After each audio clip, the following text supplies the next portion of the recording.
Avant de commencer l'histoire, dites-nous d'où vous nous regardez en laissant un commentaire ci-dessous. Si vous aimez cette vidéo, n'oubliez pas de la liker et de vous abonner. Passez une excellente journée. Profitez de l'histoire. Lila n'était pas vraiment dans un bon jour. Son talon était tordu, ses cheveux collaient à son front à cause de la chaleur et le CV en papier qu'elle tenait avait une tache de café bien visible, mais elle était déterminée. Aujourd'hui, c'était le grand jour, l'entretien tant attendu chez Carter Print, une petite imprimerie de quartier promettant un salaire stable, le prix du bus et du café gratuit. Après des heures de marche, elle arriva enfin à l'adresse. Elle s'arrêta devant le bâtiment. Immense, tout en verre, avec une enseigne brillante au sommet, Carter Corporation. Wow, cette imprimerie est vraiment chic. Ils ont dû dépenser une fortune en toner, marmonna-t-elle en entrant.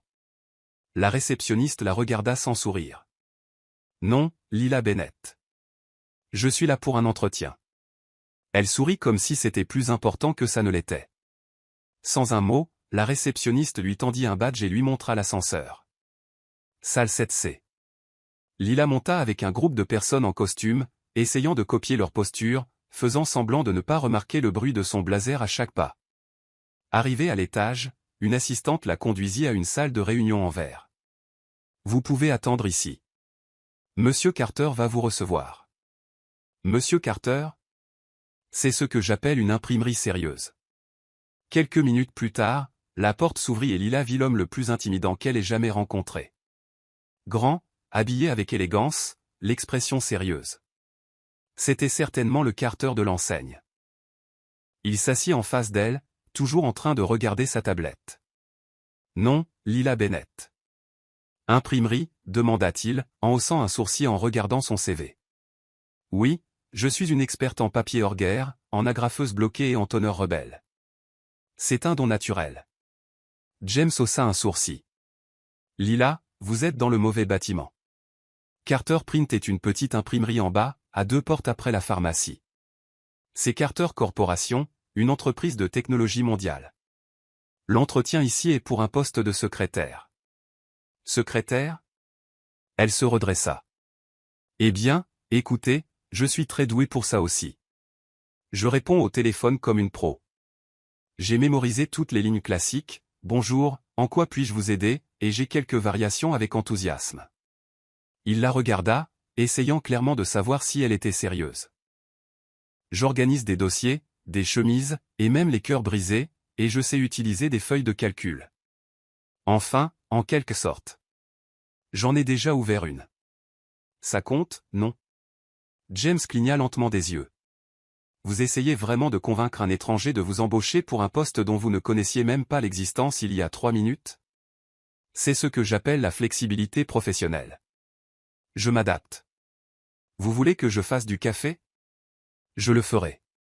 Que je vous rappelle vos réunions? Je suis votre femme de confiance. Vous avez besoin que j'amuse votre grand-mère pendant un dîner d'affaires? Je danserai. Dans une robe longue. James pinça les lèvres, essayant de ne pas rire. Vous dansez terriblement, mais avec assurance. Et c'est parfois ce qui manque aux candidats d'aujourd'hui, l'audace. Vous parlez beaucoup, et moi j'écoute bien aussi. Vous voyez? Multifonction, comme un couteau suisse humain. Il finit par rire. Vous êtes un désastre complet. Je suis d'accord, mais je suis un désastre fonctionnel. Si je tombe, je me relève. Si je me trompe, j'improvise. Si je me perds, je demande à Google Maps. James posa son menton sur sa main et l'étudia. Vous savez, la dernière personne qui m'a fait rire en entretien. Votre mère? Jamais. Personne jusqu'à maintenant. Lila cligna des yeux. Eh bien, c'est bon signe, non? Peut-être. Dites-moi une chose. Pourquoi devrais-je embaucher quelqu'un qui s'est trompé d'entretien, a confondu une imprimerie avec une entreprise mondiale et vient de déclarer la guerre au bon sens? Elle prit une profonde respiration et, pour la première fois, parla sérieusement. Parce que j'ai besoin de ce poste. Parce que je travaille dur, et si vous me donnez une chance, je vous promets que vous ne le regretterez pas. Ou du moins, vous rirez beaucoup.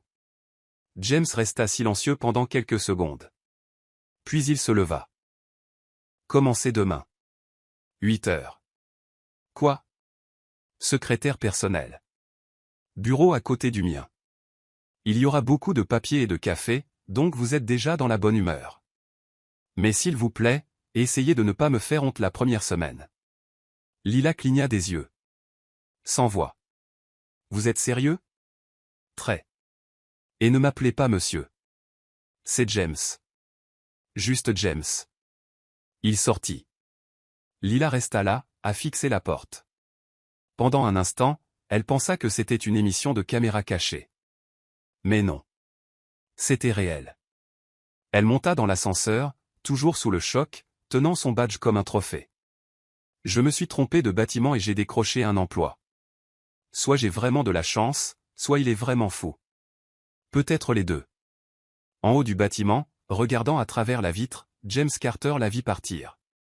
Lila arriva à 7h56 du matin. Ce qui était un miracle en soi. Se lever tôt était déjà difficile. Se lever tôt et être excité? Ça méritait une étoile sur le Walk of Fame. Elle entra chez Carter Corp avec le même badge que la veille, accroché autour de son cou, et un sourire qui essayait de cacher sa nervosité. Elle portait sa meilleure tenue formelle, c'est-à-dire la blouse la moins froissée et le pantalon qu'elle pouvait fermer sans retenir son souffle. Alors qu'elle s'approchait du bureau d'accueil, la même réceptionniste que la veille lui lança le même regard. Vous êtes sérieuse? Lila se contenta de saluer joyeusement. Bonjour. Premier jour de travail.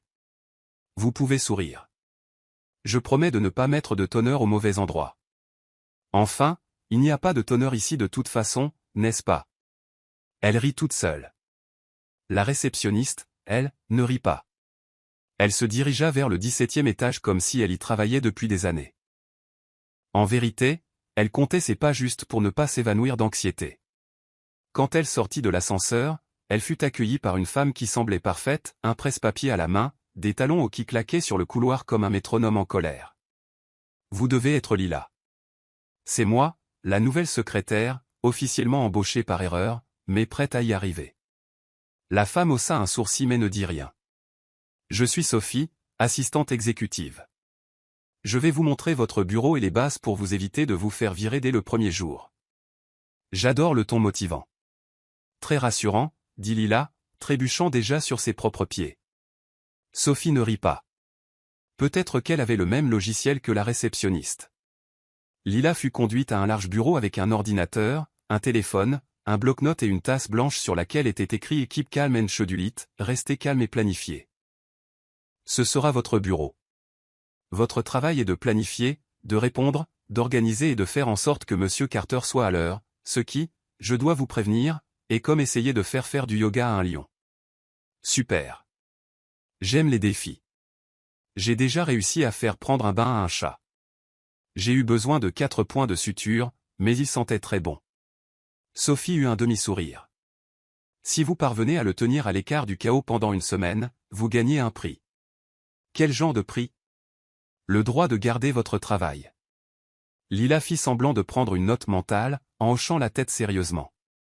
Pendant les 2 heures qui suivirent, elle fit de son mieux pour comprendre le système de l'entreprise. Elle cliqua sur les mauvaises choses, redémarra son ordinateur par accident, appela les ressources humaines en pensant que c'était le service de nettoyage, et réussit d'une manière ou d'une autre à planifier une réunion avec quelqu'un qui n'existait même pas dans le système. Le conseiller étoile n'est pas un cadre, Lila, dit Sophie, en regardant l'écran. C'est vous qui avez tapé ça. Je pensais que c'était un titre futuriste. On ne sait jamais, on pourrait investir dans des vaisseaux spatiaux. Le reste de la journée fut ponctué de petits désastres parfaitement synchronisés. Elle fit tomber une boîte entière de trombones sur le tapis, confondit un cadre avec un livreur de café et se colla une note post-it sur le front qui disait « important » pendant qu'elle était au téléphone, une habitude qu'elle avait prise à l'époque où elle livrait des boîtes à lunch. Vers 11h, James sortit de son bureau avec un regard curieux. « Vous vous collez des pense-bêtes » Stratégie visuelle. Mon cerveau ignore parfois l'écran, mais il n'ignore jamais mon propre front. C'est de la science. Il s'appuya sur le bord de son bureau. Vous avez déjà causé des incendies? Pas encore, mais l'imprimante m'a lancé un regard bizarre il y a 10 minutes. Je la surveille. James rit doucement. Et les appels? J'en ai pris 2. L'un était votre grand-mère. Elle voulait savoir si vous mangez bien. L'autre était une femme qui a juste dit James et a raccroché. Je pense que c'était une ex. Ou peut-être une future ex. Et qu'avez-vous dit? J'ai dit que James était occupé à essayer d'avoir l'air plus amical qu'il ne l'est vraiment. Ça sonnait juste. J'étais convaincante? Très.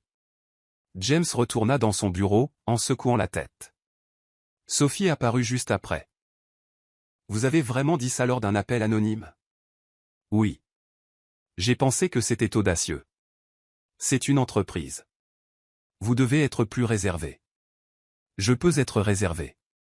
J'ai juste besoin d'un élastique. À l'heure du déjeuner, Lila descendit à la cafétéria de l'entreprise. La file d'attente était pleine de gens en costume, le visage sérieux, rivés sur leur téléphone. Elle prit une assiette et dit au serveur, « Bonjour. Je vais prendre le stress à la sauce tante et une portion de stagiaire désespéré, s'il vous plaît. » La femme au comptoir rit pour la première fois de la journée. Lila prit son déjeuner et s'assit seule, non par choix, mais parce que tout le monde semblait trop occupé pour même mâcher. C'est alors qu'elle entendit une voix à côté d'elle. « Vous avez vraiment dit qu'il ressemblait à un James essayant d'être amical ?» C'était un homme à l'allure technologique et un badge sur lequel était écrit Lucas. Il s'assit à côté d'elle avec un sourire amusé. « Oui, et je n'ai pas été viré, ce qui, honnêtement, est une victoire. J'ai entendu des rumeurs. Vous êtes la nouvelle secrétaire de Monsieur Carter, celle qui a été embauchée par erreur et gardée par pitié. » Oui, c'est moi. Je vous apprécie déjà. Tout le monde le devrait. Je suis une charmante boule de chaos. À la fin de l'après-midi, Lila avait réussi à planifier toutes les réunions du lendemain et n'avait mélangé que 2 noms. Sophie passa devant son bureau avec une expression neutre. Vous avez survécu à votre premier jour. Je suis surprise. Moi aussi. Je pensais que quelqu'un m'aurait emballé dans une boîte en carton avant 15 heures. Monsieur Carter veut vous voir. Lila écarquilla les yeux. Il veut me voir? Maintenant? Comme hier? Venez. Elle frappa à la porte de James. Il était assis à son bureau, en train de vérifier des feuilles de calcul. Lila, dit-il sans lever les yeux. Dites-moi une chose. Que pensez-vous qu'une secrétaire est censée faire? Facile. Gérer ce que personne d'autre ne veut gérer. Se souvenir de ce que tout le monde oublie. Et sourire pendant que le monde brûle. Je suis aussi doué pour tenir les portes d'ascenseur et faire semblant de comprendre les termes techniques. Il leva les yeux et croisa les bras. Vous avez eu une journée curieuse. Définissez et curieuse au point. Drôle. Chaotique. Inefficace. Mais étonnamment fonctionnel? Si c'est un compliment, je le prends. Si c'est une critique, je le nierai jusqu'à la fin. James eut un léger sourire. Vous savez ce qui est encore plus étrange? Vous pensiez aussi que Carter Corp était une imprimerie. Non. C'est que, malgré tout, vous avez fait plus que les 3 dernières personnes que nous avons embauchées pour ce poste. C'était un compliment? Parce que mon estime de soi vient de monter en flèche. Oui, mais ne vous y habituez pas, rentrez chez vous, reposez-vous et essayez de ne pas revenir demain avec un t-shirt sur lequel est écrit « Stagiaire du chaos » au point. C'est noté, mais honnêtement, c'est une excellente idée. En sortant, Lila appuya sur le bouton de l'ascenseur avec fierté. Un jour de passé, un patron mystérieusement intrigué, une immense entreprise qui avait maintenant une secrétaire qui dansait terriblement et se souvenait des anniversaires avec facilité. Sur le chemin du retour, elle appela sa mère. « Maman, tu ne vas pas le croire. J'ai commencé aujourd'hui, et je n'ai pas encore été viré. C'est bien? C'est un miracle, maman. Un miracle avec la climatisation. » Plus tard, James fixait toujours le bureau où Lila avait travaillé toute la journée.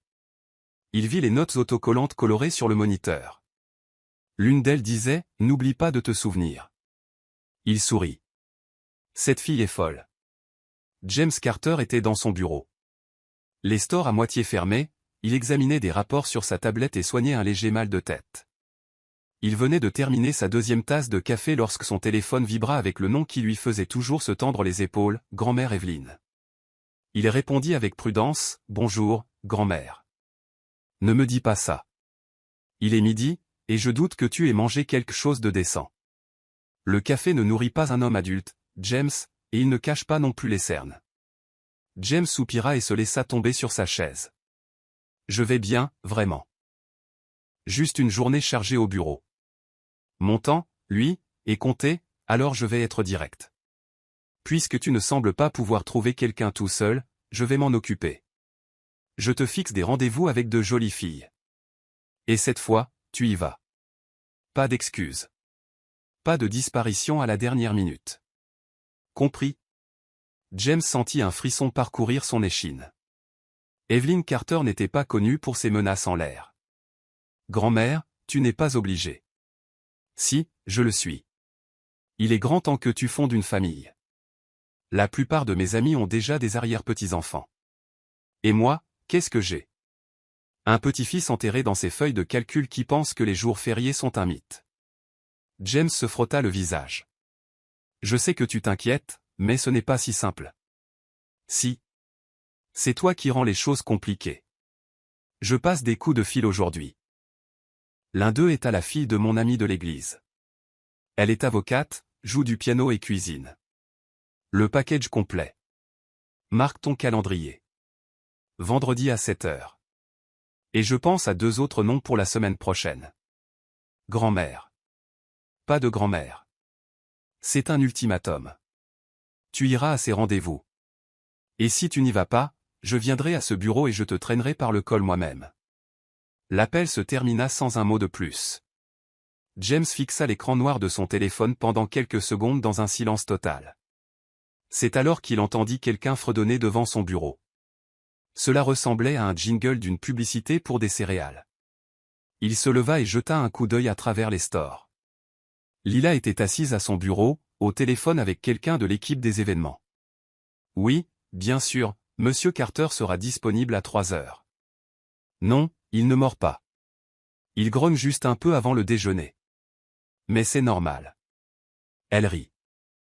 Oui, merci. À bientôt. James la regarda pendant quelques secondes de plus. Et c'est alors que l'idée lui vint.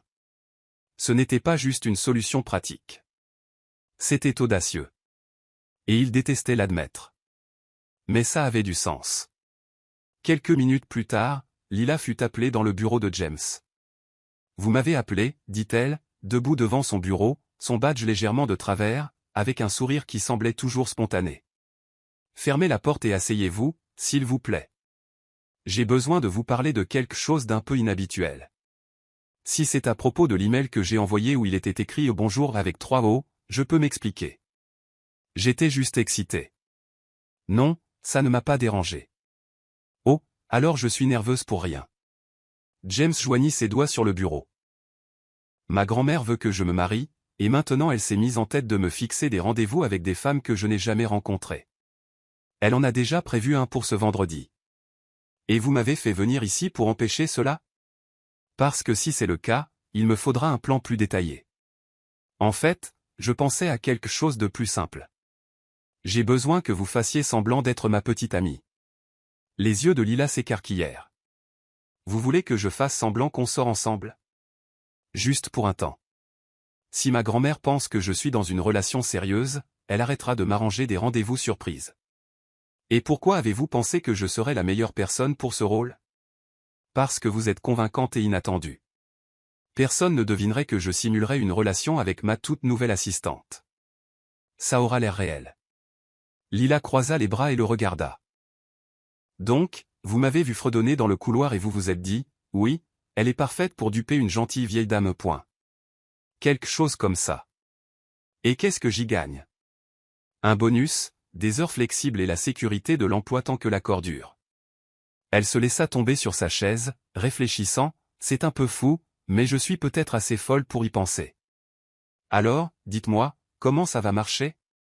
Des dîners, des sourires et des photos lors d'événements. Des regards amoureux dans l'ascenseur.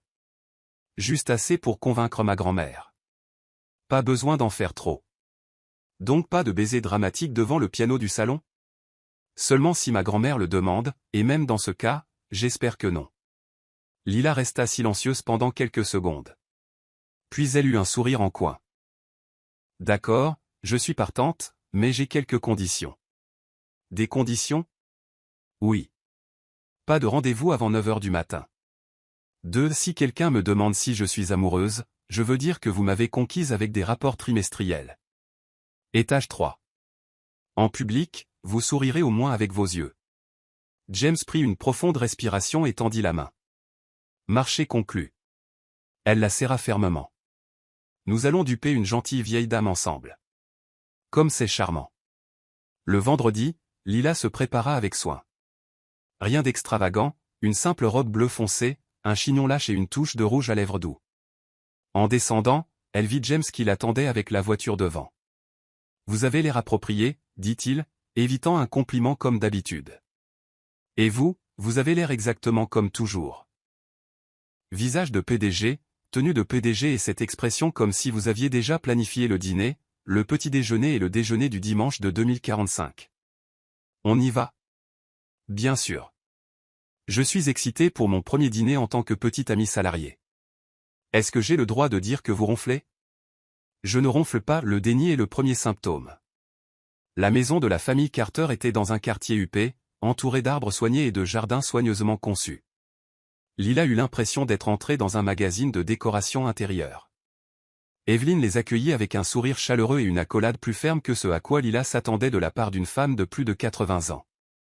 Enfin, une vraie jeune femme à côté de mon petit-fils. Je commençais à penser qu'il était fait de glace. Il est plus comme de la glace sèche. Il a l'air froid, mais si on s'approche trop, on est perdu dans un brouillard de confusion, dit Lila avec un sourire. Evelyn rit de bon cœur. Pendant le dîner, Lila fut parfaite, polie, amusante, honnête. Elle parla de son enfance, de ses objectifs, fit même semblant d'aimer les livres d'économie juste pour faire bonne impression. Evelyn semblait de plus en plus charmée. Vous formez un charmant couple. Avez-vous pensé à officialiser les choses, demanda-t-elle. James s'étrangla avec son vin. Lila sourit calmement. Nous préférons y aller doucement, mais croyez-moi, il est déjà pratiquement un mari. Hier, il m'a demandé si nous avions du lait dans le frigo, un signe clair d'engagement. Evelyn rit encore, en tapotant l'épaule de James. Enfin, quelqu'un qui équilibre votre sérieux avec un sens de l'humour. Elle me plaît. Sur le chemin du retour, la voiture était confortablement silencieuse. Votre grand-mère est incroyable et dangereuse. Elle m'aime beaucoup. J'ai remarqué. Félicitations. Vous êtes la première femme en 5 ans à recevoir un compliment direct de sa part. J'ai l'impression d'avoir gagné un trophée invisible. Mais James? Oui. Si nous voulons continuer cette mascarade, nous devons mettre notre histoire au clair. Comment on s'est rencontrés, notre premier baiser, ce genre de choses. D'accord, nous allons construire une chronologie. Et si quelqu'un vous demande si nous avons couché ensemble, vous pouvez dire oui. Il suffit de sauter les détails. Lila rit. Les détails sont ma spécialité. Le lendemain matin, James entra dans son bureau et trouva une enveloppe sur son bureau. À l'intérieur se trouvait une liste manuscrite intitulée « Notre histoire », version officielle. Nous nous sommes rencontrés au café du bureau. Vous m'avez proposé du sucre. Notre première conversation portait sur la météo. Tellement romantique. Vous m'avez invité à déjeuner une semaine plus tard. J'ai dit oui parce que vous aviez l'air solitaire et que vous ne mangiez que des barres de protéines. Notre premier baiser a eu lieu dans l'ascenseur. J'ai trébuché. Vous m'avez rattrapé. Classique.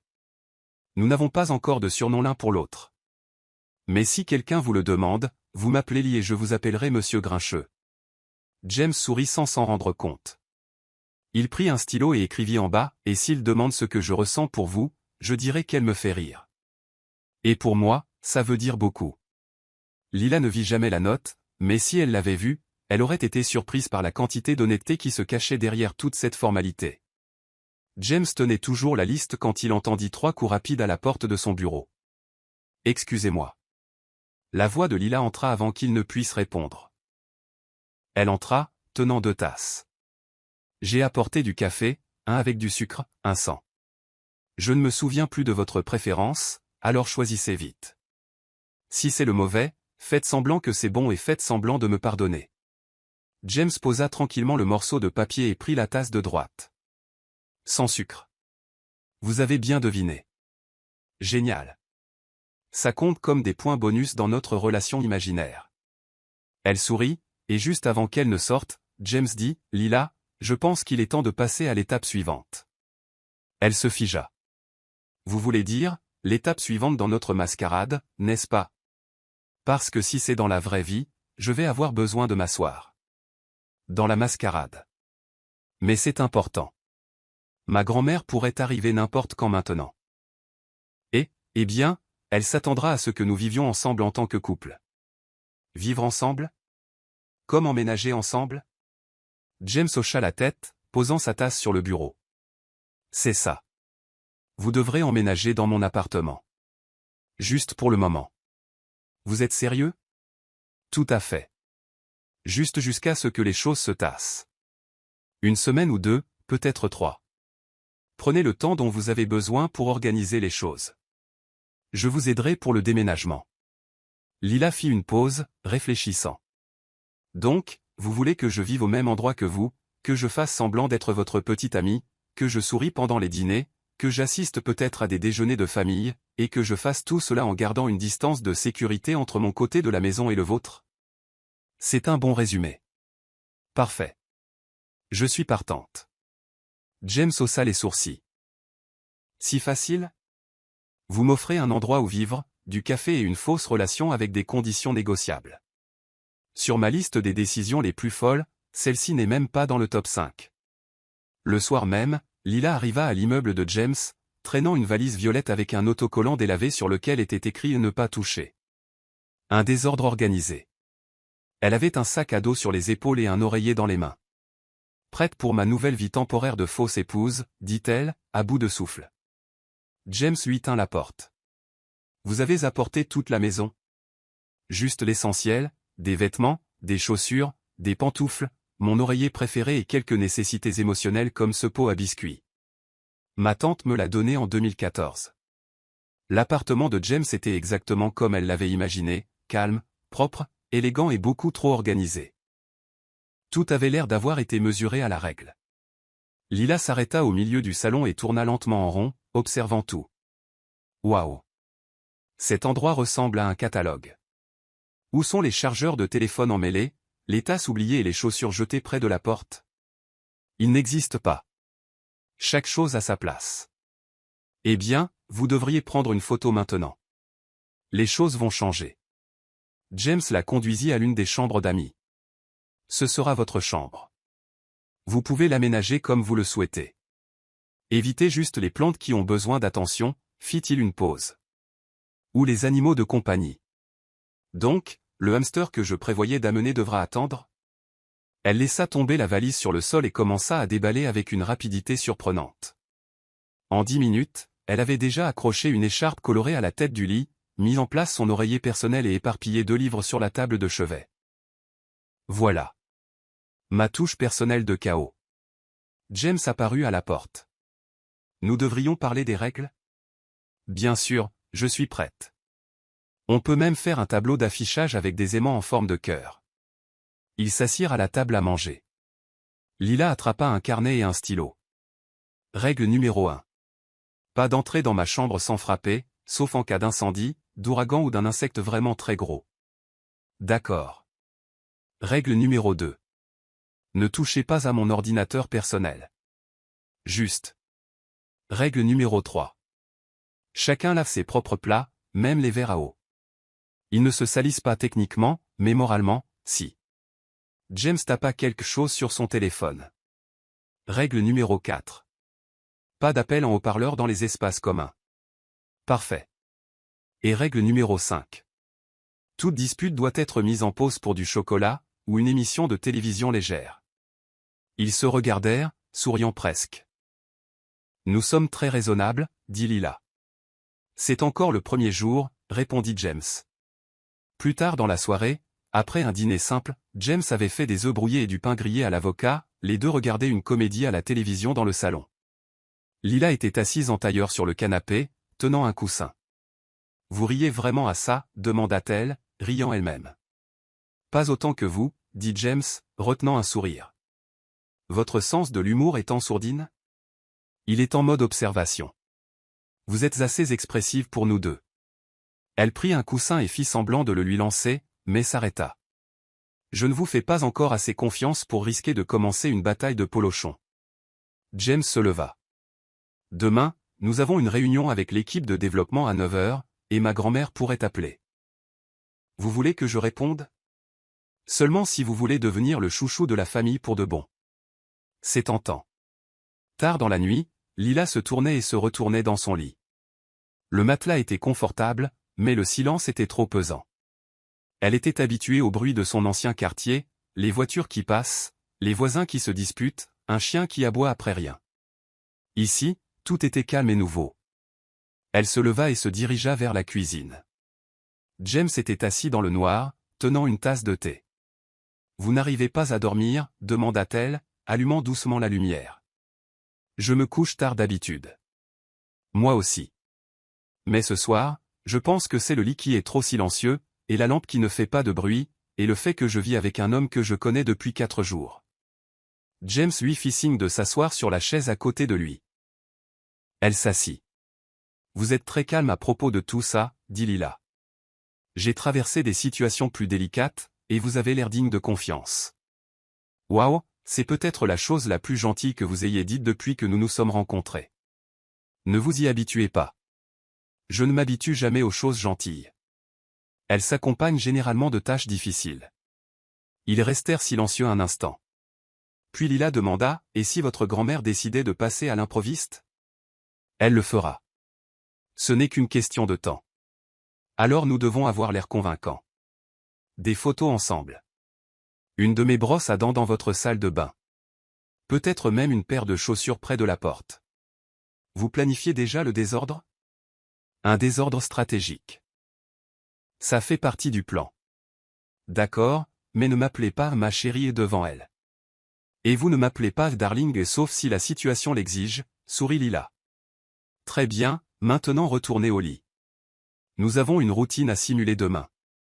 Le matin, Lila se réveilla au son de l'alarme de James provenant de l'autre pièce. Elle s'habilla rapidement, attacha ses cheveux et se dirigea vers la cuisine. Il était déjà là, vêtu d'un costume gris et de chaussures cirées. « Vous vous préparez avec une efficacité effrayante, » dit-elle. « Une habitude. Il m'a fallu 10 minutes juste pour choisir entre 2 chemises. Puis j'ai pris la 3e. » James lui tendit une liste imprimée. Choses à retenir. Les anniversaires, les dates d'événements de l'entreprise, les noms de ses proches, et comment nous nous sommes rencontrés. Lila lut la première ligne. Nous nous sommes rencontrés dans un café. Vous m'avez proposé du sucre. C'est mignon. C'est simple et crédible. Elle lut un peu plus loin. Premier baiser. Sauvetage dans l'ascenseur après une chute. Waouh, c'est presque poétique. Ça marche. Ça marche, mais je veux une annexe avec des répliques romantiques de secours. Quelque chose comme, depuis que je t'ai rencontré, le café a un goût plus sucré au point. James la regarda. Ne dites jamais ça. Jamais. C'est juste un exemple. Elle attrapa son sac à main et se dirigea vers la porte. On y va? James vérifia l'heure. Il nous reste 7 minutes. Génial. Juste assez de temps pour que je m'entraîne à mon regard d'amour dans le miroir de l'ascenseur. N'en faites pas trop. Vous avez tendance à être théâtral. Lila monta dans l'ascenseur avec lui. Tous deux silencieux pendant quelques étages. James? Oui. C'est toujours complètement fou. Je sais, mais pour l'instant, ça fonctionne. Il la regarda une seconde de plus que d'habitude. Pour l'instant, oui. Et quand les portes de l'ascenseur s'ouvrirent au rez-de-chaussée, ils sortirent côte à côte comme s'ils l'avaient fait des dizaines de fois auparavant. James venait à peine d'entrer dans son bureau ce matin-là qu'il avait déjà reçu 4 emails urgents, 2 rapports incomplets et un appel de sa grand-mère demandant quelle était la couleur préférée de Lila. En quoi est-ce important, grand-mère? J'achète des coussins de décoration pour le cadeau de fiançailles dont vous ne m'avez pas encore parlé. Je veux qu'il corresponde à son canapé. James soupira et s'appuya contre son bureau. Bleu marine. Ça ira? Parfait. Ne vous présentez pas avec une bague de fiançailles bon marché. Je vous ai envoyé quelques options par email. Il raccrocha et regarda la porte. À cet instant précis, Lila entra avec son sac à main sur l'épaule et une boîte de beignets dans les mains. Je me suis dit qu'aujourd'hui était un bon jour pour commencer avec un peu de sucre, dit-elle en souriant. À moins qu'il n'y ait une bague en diamant dans cette boîte, vous ne résolvez pas mes problèmes, répondit-il. En prenant un beignet. Waouh, on est optimiste ce matin. Que s'est-il passé? Ma grand-mère a appelé. Elle veut connaître votre couleur préférée pour acheter des coussins, et apparemment, elle est en train de planifier nos fiançailles toute seule. Super. Au moins, quelqu'un dans cette relation fait des efforts. Lila s'assit à la table et sortit de son sac une chemise avec l'emploi du temps de la journée. Aujourd'hui, vous avez une réunion avec le service juridique à 10 heures, puis une présentation avec l'équipe marketing. Elle tourna la page. Et un dîner avec des investisseurs à 19 heures. Et oui, c'est indiqué comme un événement social. Ils veulent rencontrer le couple. James fronça les sourcils. Qui nous a confirmé en tant que couple? Moi. Vous étiez trop occupé hier, et nous devions répondre. Et comme nous faisons semblant d'être en couple, j'ai pensé que les événements sociaux faisaient partie de l'accord. Il prit une profonde respiration, mais ne discuta pas d'accord. Mais je veux revoir quelques règles de base avant. Pas de blagues sur mon enfance, pas de mention de mes ronflements, et s'il vous plaît, ne parlez pas de la fois où j'ai renversé du café dans l'ascenseur. Vous êtes devenu aussi rouge qu'une tomate ce jour-là. C'était adorable. Ne mettons pas l'accent là-dessus. D'accord, je serai le personnage parfait, charmant, discrètement amoureux. Discrète? D'accord, modérément discrète. Cet après-midi-là, alors qu'il sortait d'une réunion avec l'équipe logistique, Lila appuya sur le bouton de l'ascenseur avec enthousiasme. Je parie qu'on l'aura vide. J'aime le calme et la musique douce. Ça me donne l'impression d'être dans un film d'espionnage. James haussa un sourcil. Vous vous inventez des histoires dans les ascenseurs? Bien sûr. J'ai été enlevé par des extraterrestres dans l'un, j'ai avoué mon amour à mon ennemi juré dans un autre, et une fois, j'ai combattu un clown tueur dans mon esprit. Ça explique beaucoup de choses sur votre comportement. Les portes de l'ascenseur s'ouvrirent, et ils entrèrent seuls. Lila s'appuya contre le mur. Si c'était un film, ce serait le moment où la tension entre les personnages s'installe. Ils se regardent en silence. La musique monte. Elle s'arrêta en voyant James croiser les bras et rire doucement. Vous croyez vraiment à ça? Bien sûr. Toute bonne histoire a son moment d'ascenseur. C'est là que tout change. James resta silencieux pendant quelques secondes. Puis, avec un air plus sérieux, il demanda, et si nous étions dans cette histoire, et que l'ascenseur n'était pas juste un décor, mais une partie du tournant? Lila haussa un sourcil, curieuse. C'était un peu poétique, venant de vous. Juste une pensée. L'ascenseur s'arrêta au 12e étage et un groupe d'employés entra, brisant l'ambiance. Lila murmura, si la musique de fond commence maintenant, je vais rire. James ne répondit pas, mais le coin de sa bouche se courba légèrement. Après le travail, Lila retourna dans son appartement pour se préparer pour le dîner. Elle choisit une robe élégante mais simple et coiffa ses cheveux de manière classique. James, comme toujours, était déjà habillé, impeccable dans son costume sombre. Nerveuse, demanda-t-il en la voyant entrer dans la pièce. Un peu. Je ne suis toujours pas sûr si je suis votre secrétaire, fausse petite amie ou partenaire de crime émotionnel. Pour ce soir, agissez simplement comme quelqu'un qui aime me taquiner. Je suis très doué pour ça. Le restaurant que James avait choisi était élégant mais discret, un éclairage doux et une musique instrumentale. Lila eut l'impression d'être dans un de ces films où tout commence lentement à changer. Pendant le dîner, elle dit, vous êtes différent depuis le déjeuner. Différent comment? Plus calme. Moins sarcastique. Presque introspectif. Peut-être que c'est le décor. Ou peut-être que je digère des émotions. Elle rit. Vous admettez que vous ressentez quelque chose? Je dis que mon estomac ressent le poids de la responsabilité. Je dirais que vous avez ressenti quelque chose en voyant Owen. James garda ses yeux sur elle. Et vous? Qu'avez-vous ressenti en le voyant? Lila resta silencieuse un instant. De la nostalgie. C'était l'une des rares personnes qui était gentille avec moi à l'école. Mais honnêtement, il ne me fait pas rire comme vous. James ne s'attendait pas à cette réponse. Et pendant un moment, il ne sut pas quoi répondre. Vous venez de me faire un compliment? Mieux vaut le retenir. Ça n'arrive pas tous les jours. C'est noté. Sur le chemin du retour, dans l'ascenseur, Lila s'appuya contre le mur, les bras croisés. Vous savez, vous agissez bizarrement quand vous êtes jaloux. Je n'étais pas jaloux. Bien sûr que non. Vous avez juste répondu 3 fois plus sèchement que d'habitude et vous avez suggéré un dîner de dernière minute comme si vous essayiez d'acheter mon attention. James la regarda. Tu es vraiment doué pour lire les gens. Seulement ceux qui essaient de cacher leurs sentiments. Il inspira profondément. Lila, ça ne fait pas partie du plan. Quoi, exactement? Les sentiments? La jalousie? La confusion? Je sais, mais on est humain. Et les humains compliquent même les choses les plus simples. L'ascenseur atteignit leur étage. Ils sortirent sans dire un mot de plus. Plus tard ce soir-là, de retour à la maison, James entra dans la cuisine et trouva Lila assise au comptoir, mangeant des céréales directement de la boîte. Trop tôt pour le petit déjeuner. Trop tard pour le dîner, dit-il. C'est le repas de la confusion émotionnelle. Ça colle à l'humeur. Il se versa un verre d'eau et s'adossa au comptoir. À propos d'aujourd'hui. C'est bon, l'interrompit-elle. J'ai compris. On fait juste semblant, Lila. Elle se leva. Je sais que le plan était simple, mais la vie ne l'est jamais.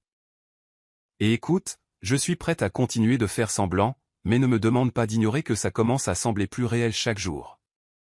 James la regarda longuement. Je ne voulais pas que tu sois blessée. Et si c'est toi qui finis par l'être? Elle esquissa un demi-sourire et quitta la cuisine, laissant James seul avec plus de questions que de réponses. Dans sa chambre, Lila s'allongea en serrant un oreiller contre elle. Pour la première fois, elle ne pouvait pas faire la différence entre ce qui était faux et ce qui commençait à devenir réel. De l'autre côté du mur, James ne parvenait pas non plus à dormir.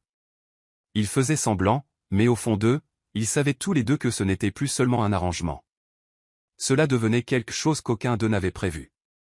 C'était un vendredi soir, et le bâtiment de Carter Corp était presque complètement plongé dans le noir. La plupart des bureaux avaient terminé leur journée. Les ascenseurs faisaient moins de bruit, et le silence emplissait les couloirs, sauf dans une pièce où la lumière était encore allumée. James était à son bureau, cravate desserrée, passant en revue un rapport détaillé sur les investissements d'expansion. Il était déjà plus de 20 heures, mais la pile de documents continuait de grandir au lieu de rétrécir. Il but une autre gorgée de café froid et se frotta le visage. Lila apparut à la porte avec un verre de jus et une barre de chocolat à la main. Intervention de nuit, dit-elle en lui tendant le jus. Personne n'est productif avec des cernes aussi grands. James le prit sans protester. Tu es encore là. Quelqu'un doit s'assurer que tu manges autre chose que de la caféine. De plus, je suis en train de relire les contrats pour l'événement de lundi, et honnêtement, c'est plus facile de travailler la nuit quand personne ne me demande de renvoyer le même email pour la 4e fois. Tu n'es pas obligé de rester. Je sais, mais c'est mieux que de trop réfléchir. Parfois, un esprit tranquille fait plus de bruit qu'une pièce bondée. James la regarda plus attentivement. Tu vas bien? Lila hésita, puis s'assit sur la chaise en face de son bureau. Tu te souviens d'Owen? Mon ami de l'école? Comment pourrais-je oublier? Il m'a envoyé un message aujourd'hui. Il voulait me revoir, mais j'ai commencé à me demander si c'était la bonne chose à faire. Non pas parce que ce n'est pas un chic type, il l'est, mais je n'arrivais juste pas à m'enthousiasmer à l'idée. Et je crois que je sais pourquoi. James ne dit rien. Il l'écouta simplement. Cette chose entre nous, cet accord un peu fou, ça m'affecte plus que ça ne devrait. Je ne peux pas simplement ignorer ce que je ressens quand je suis près de toi. Le silence tomba un instant dans la pièce. James posa son stylo et se pencha en avant, les bras appuyés sur le bureau, regardant Lila droit dans les yeux. Lila, je sais ce que tu vas dire. Que ce n'est qu'un accord. Que tout ça n'est qu'une comédie. Qu'on a des règles. Elle esquissa un petit sourire triste. Mais la vraie vie ne suit pas un script. Et même quand tout est faux, parfois les sentiments sont réels. James inspira profondément. Je n'ai jamais voulu t'entraîner dans quelque chose qui pourrait te faire du mal. Ça n'a jamais été mon intention. Je sais que tu es un homme bon, James. Derrière cette posture d'acier, Il y a quelqu'un qui se soucie. Quelqu'un qui écrit de belles phrases et des listes que personne ne voit jamais. James parut surpris. Tu les as vus? Non. Mais je les ai sentis. Et c'est suffisant. Il se leva et se dirigea vers la fenêtre, regardant les lumières de la ville. Je n'ai jamais été doué pour ça. Les sentiments. Les liens. Je préfère le contrôle, les feuilles de calcul, la logique. Lila s'approcha lentement. Mais tout n'a pas besoin d'être contrôlé. Certaines choses ont juste besoin d'être ressenties. James se tourna vers elle. Son visage était sérieux. Mais ses yeux. Il y avait quelque chose de différent en eux. Un mélange de doute, de désir et d'une vieille peur de lâcher prise. Ça. C'est dangereux. Peut-être. Mais qu'est-ce qui ne l'est pas? Sans un mot de plus, James fit un pas en avant. Lila ne recula pas. Il leva sa main avec hésitation et lui effleura doucement le visage. Et puis, dans un moment de silence, il l'embrassa. Ce n'était pas un baiser planifié ou contrôlé. C'était réel, simple, vrai. Et pendant un instant, tout ce qui concernait les contrats, le fait de faire semblant et les attentes disparut. Quand ils se séparèrent, Lila garda les yeux fermés pendant une seconde. C'était dans le script? James sourit légèrement. Je crois qu'on vient juste de sortir du script. Elle ouvrit les yeux, essayant de gérer la confusion en elle. Et maintenant? Maintenant, dit-il, retrouvant son ton calme, on affronte les conséquences ensemble. Lila hocha lentement la tête. D'accord. Mais demain? Je promets de ne pas fredonner dans le couloir. Ça pourrait bien rendre les choses plus confuses. James rit. Tu fais déjà partie de ma routine, même si ça complique tout. Ils retournèrent à leurs tâches. Mais quelque chose avait changé. Il y avait un nouveau sentiment dans l'air. Une sorte de paix inattendue. Comme si, même au milieu du chaos qu'ils avaient créé, ils avaient trouvé un petit espace de vérité. Le lundi matin arriva tranquillement dans l'appartement de James. L'odeur du café n'avait pas encore rempli la cuisine. Et le son de la radio, que Lila gardait toujours bas, ne jouait pas. James était assis à la table, lisant le journal d'un regard fixe. Mais rien ne rentrait. Il tourna la page. Mais son esprit était toujours bloqué sur le vendredi soir. Le baiser. Ce baiser. Il n'avait pas été planifié. Et peut-être que c'est exactement pour cela qu'il l'avait autant bouleversé. De l'autre côté de l'appartement, Lila regardait son reflet dans le miroir en attachant ses cheveux en un chignon rapide. Elle était nerveuse, plus qu'elle ne voulait l'admettre. Depuis ce moment au bureau, James avait gardé ses distances. Pas froid. Juste différent. Pendant le week-end, il avait évité toute mention de ce qui s'était passé. Pas de commentaires. Pas de conversation. Tout semblait soigneusement ignoré. Elle entra tranquillement dans la cuisine et trouva James déjà habillé pour partir. Il était immobile, tenant une tasse, regardant par la fenêtre. « Bonjour », dit Lila avec un doux sourire. « Bonjour ». La réponse vint rapidement, mais sans la regarder, sans le ton habituel, sans cette légère taquinerie qui était devenue naturelle entre eux. Elle ouvrit lentement le frigo, faisant semblant de chercher quelque chose, puis attrapa une pomme. « Tu as bien dormi ? » Plus ou moins. Silence. Elle croqua dans la pomme, essayant de trouver un moyen de briser la tension. À propos de vendredi. James se retourna immédiatement. « Lila, je pense qu'il vaut mieux qu'on n'en parle pas. » Elle marqua une pause. Ne pas en parler? C'était un moment, une distraction. Ça ne fait pas partie de notre arrangement. Lila posa la pomme sur le comptoir. Et depuis quand la vie suit-elle des arrangements? On sait tous les deux que quelque chose se passe. L'ignorer ne fera qu'aggraver les choses. James croisa les bras. J'ai besoin que ça reste simple. Simple? Elle eut un rire ironique. Tu m'as fait venir dans ton appartement, tu m'as demandé de faire semblant d'être ta petite amie, tu m'as mêlé à ta grand-mère, à tes collègues, à ta vie, et maintenant tu veux que tout reste simple? Je ne voulais pas de ça. Je ne m'attendais pas à ressentir quoi que ce soit. Moi non plus. Mais ressentir quelque chose n'est pas une erreur, James. Il resta silencieux pendant quelques secondes, puis parla plus doucement. J'ai l'impression de commencer à perdre le contrôle, et c'est dangereux. Lila s'approcha. Ses yeux étaient fermes. C'est peut-être ça le problème. Tu es tellement habitué à tout contrôler. Tu as oublié ce que c'est de vivre. James inspira profondément. Je pense que c'est allé trop loin. Les mots atterrirent lourdement entre eux. Qu'est-ce que tu dis? Qu'on devrait peut-être arrêter? La comédie, l'accord, tout ça? Lila sentit une oppression dans sa poitrine. Alors, tu veux que je parte? Je pense que c'est ce qu'il y a de mieux pour nous deux. Elle hocha la tête, essayant de garder sa dignité. Bien sûr. C'est bon. Je comprends. James la regarda un instant, comme s'il attendait quelque chose, mais Lila se tourna simplement et quitta la pièce. 2 heures plus tard, Lila avait fait ses valises. La valise violette était de retour dans le salon, ainsi que son oreiller et la boîte de biscuits. Elle marchait tranquillement dans l'appartement, bien que tout en elle fût endolori. Sur la table de la cuisine, elle laissa une enveloppe avec ce qu'elle appelait un reçu émotionnel. À l'intérieur, un simple mot. C'était un bon mensonge.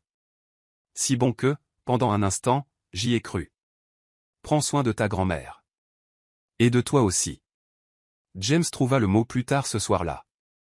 Il le lut 1 fois, 2 fois, 3 fois, puis le plaça dans le tiroir à côté de la liste que Lila avait écrite au début de tout cela. Les jours suivants passèrent lentement. Lila retourna dans son petit appartement, à sa modeste routine, loin des couloirs lumineux de Carter Corporation. Elle continua de travailler, maintenant à distance. James l'avait gardée, mais avec des emails formels et distants, des messages froids, et elle aussi évitait toute tentative de se rapprocher. Tu as l'air silencieuse, lui dit son amie Nora pendant le déjeuner de samedi. J'essaie juste de me vider la tête. Ça a un nom, Lila. Ça s'appelle la déception. Ce n'était pas de la déception. C'était une illusion. Le problème, c'est que ça semblait si réel. Nora lui prit la main. Peut-être que c'était réel, mais parfois les gens ne savent juste pas comment gérer ce qu'ils ressentent. Lila eut un sourire triste, et parfois ils préfèrent juste ne rien ressentir du tout. À Carter Corp, James garda sa routine habituelle, mais il était différent. Plus calme, plus sérieux que d'habitude, ce qui n'était pas peu dire. Sophie fut la première à le remarquer, puis les autres. Il refusa les invitations à déjeuner, termina les réunions plus tôt et évita toute mention de Lila. Mais à l'intérieur de son tiroir, les notes de celle-ci restaient intactes. Vendredi, Evelyne l'appela. Alors, comment ça se passe avec Lila? James hésita. C'est fini. Silence de l'autre côté. Tu dis ça avec le même ton froid que tu utilises pour parler des chiffres trimestriels, James. C'était pour le mieux. Pour qui? James ne sut pas quoi dire. Tu sais ce qui me manque, James? Quoi? Quand tu étais un petit garçon et que tu pleurais quand un jouet se cassait, parce que tu pleurais vraiment. Sans honte. Maintenant, tu casses tout à l'intérieur de toi et tu te contentes de te taire. James déglutit difficilement. Je dois y aller, grand-mère. Bien sûr. Mais pense à ce que tu perds. Et si ce n'est pas pour toi, pense à elle. Elle avait l'air vivante quand elle était avec toi. Et toi, tu avais l'air humain quand tu étais avec elle. Ce soir-là, James resta seul dans son appartement. Même canapé. Même éclairage. Même chose en place. Mais il manquait quelque chose. Un son. Un sourire. Une voix qui avait l'habitude de combler le silence avec des commentaires absurdes et des vérités simples. Il regarda son téléphone plusieurs fois. Tapa des messages. Les effaça. Réécrivit. Abandonna. Pour la première fois, l'homme qui contrôlait tout ne savait pas comment réparer ce qui était brisé. Et pour la première fois, Lila se demanda si ce qu'ils avaient construit, même si ça avait commencé comme un mensonge, n'était pas au fond la chose la plus vraie qu'elle ait jamais ressentie. L'appartement de Lila était petit. Mais ce lundi matin, il semblait un peu plus lumineux. Peut-être que c'était le soleil qui entrait par la fenêtre. Ou peut-être le café frais qu'elle s'était préparé elle-même. Ou peut-être que, pour la première fois depuis des jours, elle sentait qu'elle tenait de nouveau sur ses 2 pieds. Elle finissait de revoir son CV lorsqu'elle reçut un message d'Owen. Le poste au service de communication vient de s'ouvrir. Il cherche quelqu'un de créatif et proactif. Tu as le temps de discuter aujourd'hui? Lila sourit. Créative et proactive. J'en ai à revendre, murmura-t-elle pour elle-même. Depuis qu'elle avait quitté l'appartement de James, elle essayait de ne pas tomber dans le vide qui avait été laissé derrière. Oui. Ça faisait encore mal. Oui. Il y avait encore des nuits où elle rouvrait le mot qu'elle lui avait laissé, se demandant s'il l'avait même lu. Mais maintenant, elle savait qu'elle ne pouvait pas s'arrêter là. Elle enfila sa meilleure blouse bleu clair, attacha ses cheveux en arrière avec un élastique ferme, et mit ses écouteurs pour se remonter le moral sur le chemin. Cette fois, c'était pour elle. Au bureau d'Owen, une start-up en pleine croissance, l'environnement était léger, moderne, et complètement différent du sérieux de Carter Corporation. Il y avait des peintures colorées, des plantes partout, et même une étagère pleine de livres sur la créativité et l'innovation. Owen la salua avec une étreinte chaleureuse. « Tu es venu. Je suis content. J'avais besoin de changer d'air, et l'énergie ici est différente. C'est parce qu'on travaille avec un but. On veut des gens qui sortent des sentiers battus. Et toi, Lila, tu n'y as jamais été. » Elle rit, surprise par le compliment. C'est une bonne chose? C'est essentiel. Ils parlèrent pendant près d'1 heure. Owen expliqua les projets en cours, les défis du domaine, et surtout comment elle pourrait apporter de nouvelles idées, notamment en communication et en campagne sociale. Je te propose un essai, une vraie chance. Pas de faux semblants. Tu acceptes? Lila tendit sa main, confiante. J'accepte. Au cours des semaines suivantes, Lila se jeta à corps perdu dans son nouveau travail. Elle créa du contenu, organisa des campagnes, mena des réunions. Son énergie était contagieuse. Pour la première fois, elle était vraiment entendue. Ses idées étaient prises au sérieux. Un jour, après une présentation qui fut saluée par tous, elle marchait sur le trottoir, une glace à la main, lorsqu'elle s'arrêta devant une vitrine de magasin.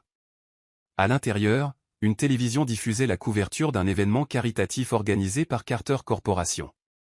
James apparut à côté d'un groupe de cadres, sérieux comme toujours, mais vide. Lila resta là un instant, puis prit une bouchée de sa glace et continua de marcher. C'est ça. La vie continue. James, pendant ce temps, ne gérait pas bien l'absence de Lila. L'appartement semblait plus grand qu'il ne l'était. Le canapé semblait plus dur et le silence plus lourd. Au travail, il gardait son efficacité. Mais quelque chose avait changé. Sophie fut la première à le remarquer.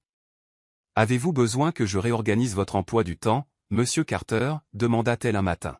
« Il n'est pas déjà organisé. » « Il l'est. » « Alors il n'y a pas besoin de changer quoi que ce soit. » « Mais ça fait 15 minutes que vous fixez la même réunion. » « Et c'était hier. » James ferma la tablette. « Je suis juste distrait. »« Depuis quand vous laissez-vous distraire ?» Il ne répondit pas. Cet après-midi-là, il passa devant le bureau qui était autrefois celui de Lila. Il était vide. Pas de post-it. Pas de tasse de café. Pas de rire. Il sentit quelque chose se serrer dans sa poitrine. C'était comme si une partie de sa routine avait été arrachée sans préavis. Une nuit, Evelyn appela de nouveau. « On dirait qu'il n'y a plus d'espoir pour toi. Tu as appelé juste pour me le rappeler. » J'ai appelé parce que la fille de mon ami a vu Lila à un événement d'une entreprise de technologie et elle a été émerveillée, elle a dit qu'elle rayonnait. Et devine ce que j'ai pensé? Quoi? Que tu es un idiot. Tu as laissé filer une femme avec sa propre lumière, et maintenant elle éclaire un autre endroit. Félicitations. James tenait le téléphone en silence. Tu as appelé juste pour me mettre mal à l'aise. J'ai appelé pour te rappeler que parfois, pour retrouver ce qui compte vraiment, il faut faire ce que tu n'as jamais fait.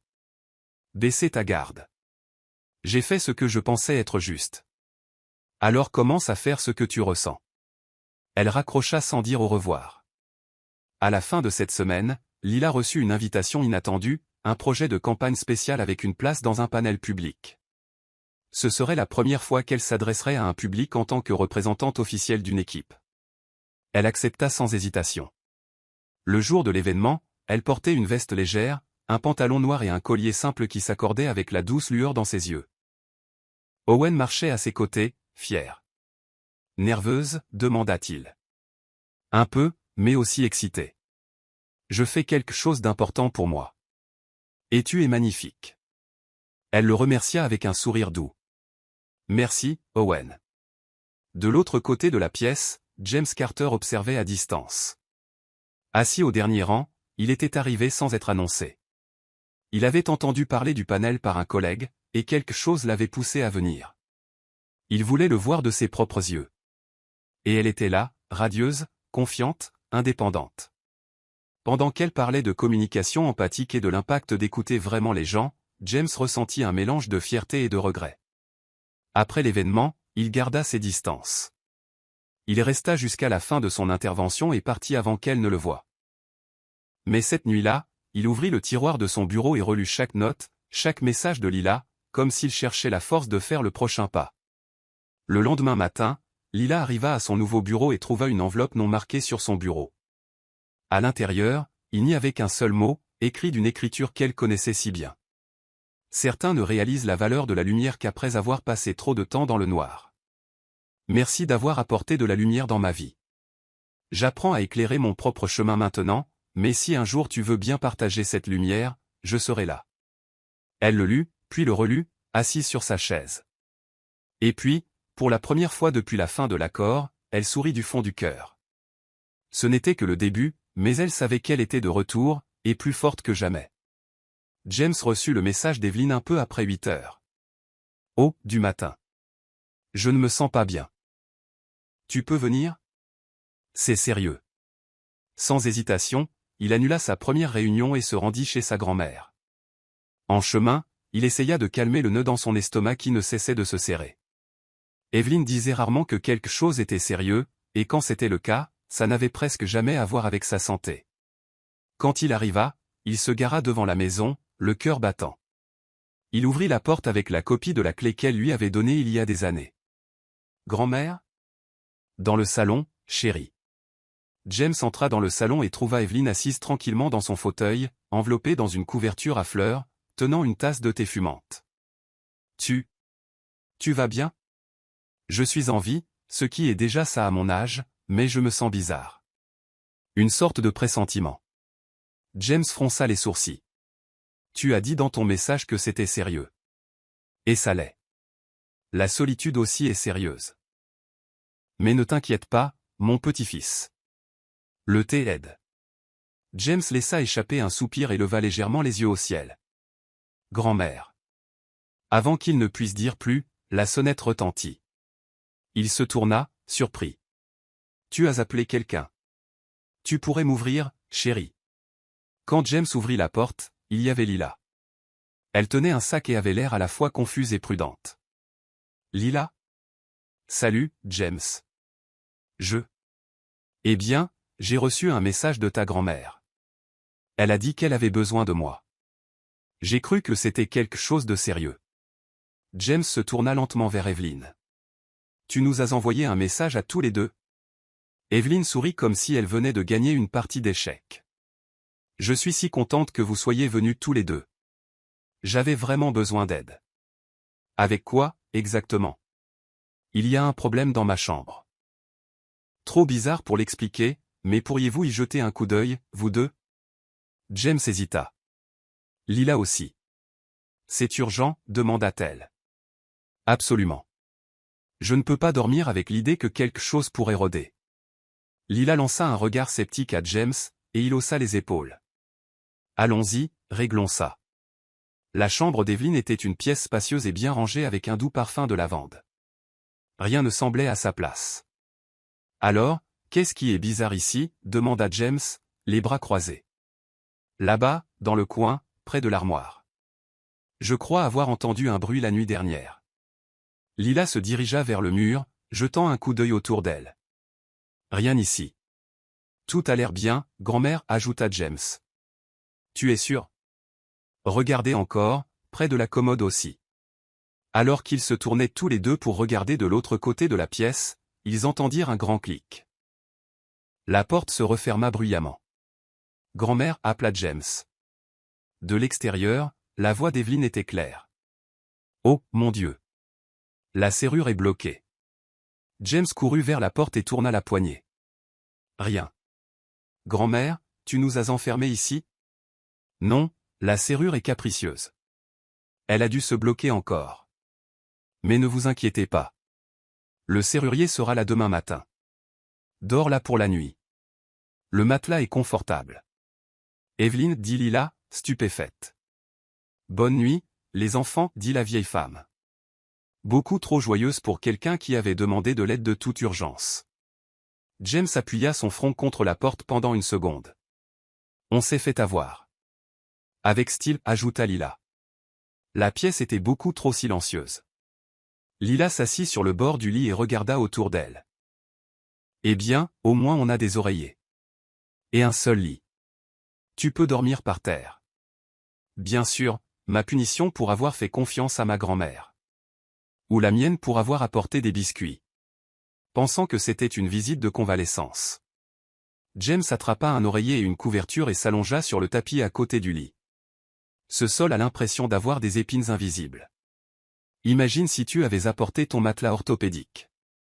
À l'heure qu'il est, tu serais en train de réclamer une compensation émotionnelle. Vas-y, ris. Mais mon dos est un trésor national. Lila s'allongea sur le lit, essayant de se détendre. Tu crois qu'elle a tout planifié? Sans aucun doute. Pourquoi? Parce qu'elle a vu ce qu'on essayait de cacher et qu'elle en a eu assez d'attendre qu'on s'en rende compte nous-mêmes. Alors elle a pensé que nous enfermer dans une pièce résoudrait tout.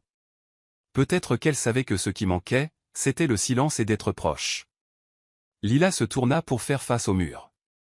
Tu m'as manqué. James leva la tête de l'oreiller, surpris. Même après tout ça? Même après ça. Silence. Tu m'as manqué aussi. Chaque jour. Mais j'avais peur de ressentir. De perdre le contrôle. D'être blessé. Moi aussi j'avais peur. Mais être séparé était encore pire. James resta silencieux un instant de plus. Lila, Tu n'as pas besoin de tout dire maintenant.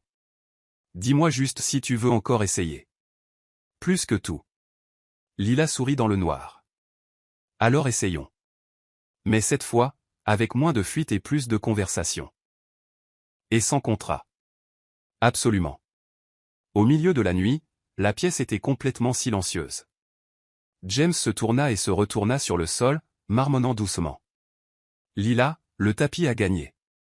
Je peux partager le lit. Tant que tu restes de ton côté, pas de franchissement de la frontière de l'oreiller. Promis. Il se leva. S'allongea doucement sur le bord du lit. Et tira un coin de la couverture sur lui. Quelques minutes plus tard, ils respiraient en synchronisation. La distance entre eux était respectée. Jusqu'à ce qu'elle ne le soit plus. Pendant la nuit, James se déplaça légèrement vers le centre. Lila, profondément endormie, bougea aussi. Quand le soleil commença à poindre à travers la fenêtre. Ils gisaient côte à côte. Épaule contre épaule. Comme si rien n'avait jamais été entre eux. La douce lumière du matin remplit la pièce quand Evelyne frappa à la porte. Bonjour. Vous êtes toujours vivant à l'intérieur. James se réveilla le premier. Lila dormait toujours. Son visage était paisible. Toujours vivant, grand-mère, répondit-il doucement. La serrure semble mieux fonctionner maintenant. Un miracle, n'est-ce pas? Un miracle ou un coup monté? Un peu des deux. Dehors, Evelyne sourit. Tu sais, parfois l'amour a juste besoin d'un petit coup de pouce. Ou d'une serrure bien placée. Lila ouvrit lentement les yeux et dit, « Bonjour, mon amour. » James la regarda. Prit sa main. Et embrassa le bout de ses doigts. « Bonjour. » Lila sourit, encore à moitié endormie. Dehors, Evelyne sourit de nouveau et dit, « Rien de tel qu'un bon plan. Maintenant, je peux profiter de mon café en paix. » 3 semaines s'étaient écoulées depuis la nuit où Evelyne avait accidentellement enfermé James et Lila dans la chambre. Depuis, tout entre eux avait pris un rythme plus léger, plus authentique. Pas de masque. Pas de contrat. Juste 2 cœurs apprenant à battre au même rythme. Trébuchant de temps en temps. Mais riant toujours quand cela arrivait. James n'était plus l'homme qui devait contrôler même la façon dont les livres étaient rangés sur une étagère. Et Lila n'avait plus besoin de se prouver qu'elle était digne d'amour. Tous les deux avaient appris par expérience que les sentiments les plus sincères ne suivent pas toujours la logique. Mais ils ont toujours un sens. Ce samedi matin, le soleil brillait sur Manhattan. Et une légère brise jouait avec les rideaux dans l'appartement de James, qui était maintenant aussi celui de Lila. Ou, comme elle aimait l'appeler, notre zone neutre avec une tendance au désordre. James était dans la cuisine, coupant des fruits avec une précision quasi chirurgicale. Quand Lila entra, ses cheveux attachés en un chignon lâche et portant l'un de ses t-shirts, comme d'habitude. « J'aime te voir avec des couteaux. Ça ajoute un charme dangereux à ton image, dit-elle en attrapant une fraise dans le bol. Et j'aime te voir dans mes t-shirts, même si je ne retrouverai peut-être plus la moitié d'entre eux. Leurs souvenirs maintenant. Des objets sentimentaux, d'une valeur émotionnelle extrêmement élevée. James rit, puis la regarda un instant en silence. As-tu déjà remarqué que l'appartement semble plus grand quand tu es là? C'était censé être un compliment? C'était une observation poétique. Je le prends, mais seulement parce que j'ai faim. Après le petit déjeuner, James disparut pendant quelques minutes. Lila trouva cela étrange, mais ne s'inquiéta pas. Elle terminait de répondre à quelques emails pour un projet bénévole lorsqu'il l'appela depuis le balcon. Lila? Elle s'approcha avec un peu de suspicion. Qu'est-ce que c'est? Quand elle monta sur le balcon, elle vit une petite table recouverte d'une nappe blanche. Au centre, une boîte bleue avec un ruban doré. Tout autour, des photos de deux. Dans l'ascenseur, au dîner avec les investisseurs, chez Evelyn, même de la première fois où elle était entrée dans l'entreprise avec un badge qui n'était pas le sien. Qu'est-ce que c'est? C'est une conversation. Et peut-être un plan. James tira la chaise pour elle, puis s'assit à côté d'elle. Quand tu es entré dans mon bureau pour la première fois, j'ai pensé que c'était juste une erreur, et ça l'était. Mais c'était la plus merveilleuse des erreurs qui me soit jamais arrivée. Tu as chamboulé ma routine, tu m'as mis au défi, tu m'as fait rire, et juste au moment où je pensais que je pouvais tout garder sous contrôle, tu m'as montré qu'aimer quelqu'un, c'est volontairement lâcher prise. Les yeux de Lila étaient déjà pleins de larmes. Je n'ai jamais imaginé qu'entrer dans le mauvais bâtiment me mènerait au bon endroit. Je voulais juste un emploi, mais j'ai trouvé quelqu'un qui a vu plus en moi qu'un CV froissé.